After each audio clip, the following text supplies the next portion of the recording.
अंधे कत्ल का खुलासा। राजधानी भोपाल के गुनका पुलिस ने ब्लाइंड मर्डर का खुलासा कर दिया है। हत्या का कारण आपसी रंजिश बताई जा रही है।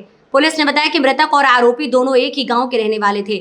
मृतक की भतीजी का विवाह कुछ दिन पहले हुआ था।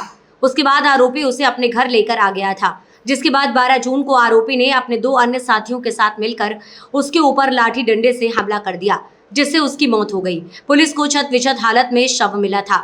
शव मिलने के बाद पुलिस ने मामले में परिजन और आसपास के कई लोगों से पूछताछ की।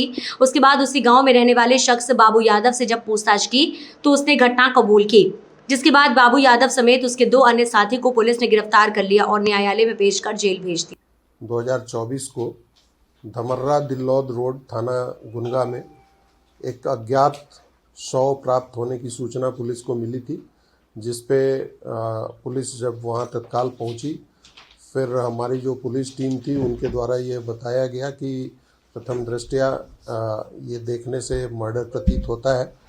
उस पे सभी वरिष्ठ अधिकारी, जिसमें हमारे एसडीओपी, एडिशनल एसपी और मैं स्वयं तत्काल मौके पर हम लोग गए। वहाँ पे जब हमने मौके का निरीक्षण किया तो ये पाया कि एक व्यक्ति जो मोटरसाइकिल से जा रहा था, उस पे एम्बुश लगाकर हमला किया गया था और उसके भारी हथियार से मारकर और सिर में चोट पहुंचाकर उसकी हत्या की गई थी और उसकी पहचान छुपाने की भी कोशिश की गई थी। तो उसमें प्रथम दृष्टया ही ये हत्या का प्रकरण पाया गया था, जिस पर पुलिस ने धारा 302 के तहत प्रकरण पंजीबद्ध किया था और फिर इसकी जो कपड़ों और मोटरसाइकिल के आधार पर उसकी मृतक की पहचान जो थी वो उसके पिता के द्वारा की गई थी, जिसमें ये पाया गया था कि भूरा राजपूत, जो कि वहीं पास के एक गांव का रहने वाला था, उसकी डेड बॉडी थी वो। तो उसके पश्चात पुलिस ने फिर इसमें हर पहलू पे विवेचना प्रारंभ कर दी, जिसमें तकनीकी साक्ष्यों को टटोलने की कोशिश की गई। उसमें बहुत ज़्यादा सफलता नहीं मिलने पर फिर जो फरियादी और मृतक के परिवार थे उनके संबंध में पता किया गया, उनकी हिस्ट्री जानने की कोशिश की गई, उनके किसी से कोई विवाद है यह जानने का प्रयास किया गया। तो उसमें एक तथ्य शुरुआती दौर में ये आया कि काफ़ी उधार पैसे भी मृतक ने ले रखे थे और दे भी रखे थे। तो इस तरह से उस एंगल पे भी काम हुआ, परंतु उसमें भी सफलता नहीं मिली। लगातार 1 महीने तक हम लोगों ने विभिन्न पहलुओं पर अपनी टीम लगाकर विवेचना की। आखिरकार हमें एक संदेही पे जाकर हमारा जो जीरोइंग किया हम लोगों ने, एक बाबू राजपूत को, जिसकी तलाश हम काफ़ी समय से कर रहे थे और उसकी मोबाइल भी लगातार बंद आ रहा था।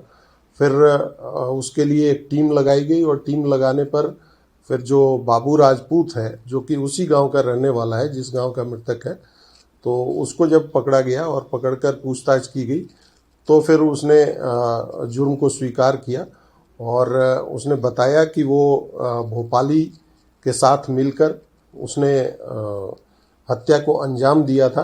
परंतु एक और आरोपी उसमें सुरेंद्र मेहर, वो भी कॉन्स्पिरेसी में शामिल था। तीनों मिलकर प्लान किए थे और उसके बाद 2 लोगों ने घटना को अंजाम दिया था। तीनों को पुलिस ने राउंड अप कर लिया है, उन्हें हिरासत में ले लिया गया है और घटना में जो प्रयुक्त मोटरसाइकिल थी आरोपियों की, उसको भी पुलिस ने निशादेही पे जब्त कर लिया है और आगे की जो विवेचना है वो की जा रही है। ये एक अंधे कत्ल का मामला पुलिस ने काफ़ी मेहनत से सुलझाया है। इसके लिए जो हमारी पूरी टीम एसडीओपी बैरसिया के नेतृत्व में जो काम कर रही थी, वो बधाई के पात्र हैं और उन सभी को इनाम से पुरस्कृत भी किया जा रहा है। कारण क्या निकल के आया?